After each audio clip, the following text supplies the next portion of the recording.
अस्सलाम वालेकुम। मजीद अच्छी वीडियोस देखने के लिए हमारे चैनल को जरूर सब्सक्राइब कर दें। शुक्रिया। रोटी खाते वक्त छोटे छोटे लुकमे खाया करो, तुम्हारा हाजिमा कभी खराब नहीं होगा।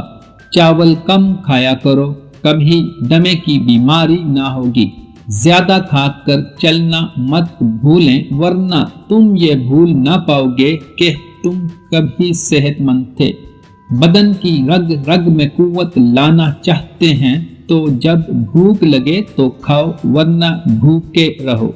गर्मियों में भी गर्म पानी पिया करें, दुनिया की कोई भी बीमारी तुम्हें छू नहीं सकेगी। खाली पेट सोने से गुरेज करें, क्योंकि ये उम्र में कमी लाता है।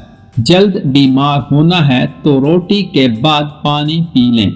जल्दी बूढ़ा नहीं होना है तो हर खाने में पिसी हुई अदरक खाया करें। खाली पेट अदरक खाने से पेट नहीं निकलता। लहसुन कच्चा खाने से दिमाग में ताकत आती है। गर्म ग़िज़ाएं कम और ठंडी ग़िज़ाएं ज़्यादा खाएं। रात को माथे पर तेल लगाने से अकल बढ़ती है। टांग पर टांग रख कर बैठने से बीनाई कमज़ोर होती है। गैस छोड़ने से दिमाग की रग कभी नहीं फटती। रात को आंख में सुरमा लगाने से नज़र तेज होती है।